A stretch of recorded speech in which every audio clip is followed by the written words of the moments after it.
عدنان صاحب بتائے گا کہ NA28 پشاور 1 میں ہوائیں جمعیت علماء اسلام فضل الرحمان کے حق میں چلتی نظر آ رہی ہیں یا کسی اور پارٹی کے؟ میرے خیال میں ہوا جو ہے KP میں اور پورے پاکستان میں وہ تو PTI کے حق میں چل رہی ہے، اور جو NA1 پشاور ہے وہ وہاں کے دیہی علاقوں پہ مشتمل ہے، پشاور کے ارد گرد کے۔ وہاں پہ اگر آپ یہ کہیں کہ لوکل فیکٹرز بھی اثر انداز ہو سکتے ہیں الیکشن میں، اور وہاں پہ جمعیت علماء اسلام کا، جماعت اسلامی کا بھی اچھا خاصا ووٹ بینک ہے، لیکن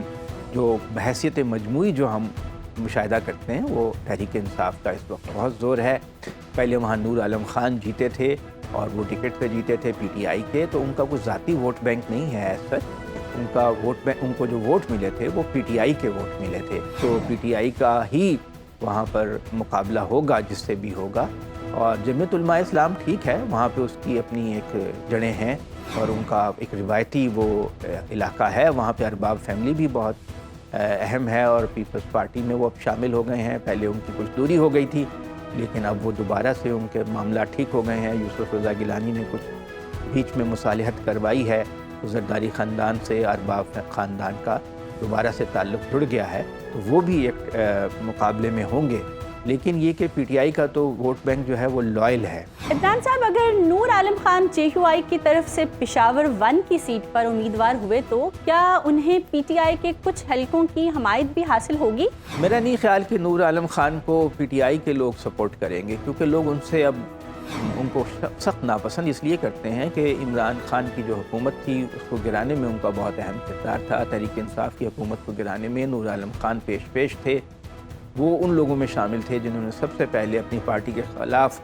علم بغاوت بلند کیا۔ تو لوگ ایسے لوگوں کو جو لوٹے ہو جاتے ہیں، وفاداری بدل جاتے ہیں، پسند نہیں کرتے لوگ، بلکہ ان کے خلاف بہت شدت سے ووٹ ڈالیں گے، اور PTI کا تو ووٹ انہیں نہیں ملے گا۔ ذاتی اثر و رسوخ کی بنیاد پہ یا جمعیت علماء اسلام کی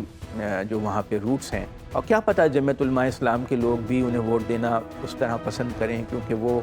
کوئی مذہبی اس طرح سے آدمی نہیں ہے، کوئی ان کی وہ تو داڑھی بھی نہیں ہے ان کی، تو جو جمعیت علماء اسلام کے ووٹرز ہیں ان کا تو بڑا مذہبی رجحان ہے، تو دیکھنا ہوگا، کیونکہ عام طور سے جو نئے لوگ آتے ہیں کسی پارٹی میں ان کو لوگ آسانی سے قبول نہیں کرتے۔ تو عدنان صاحب، کیا لگ رہا ہے کہ PTI کس کو ٹکٹ دے گی؟ کیا ان کے پاس کوئی موزوں امیدوار ہے؟ ہاں، یہ ایک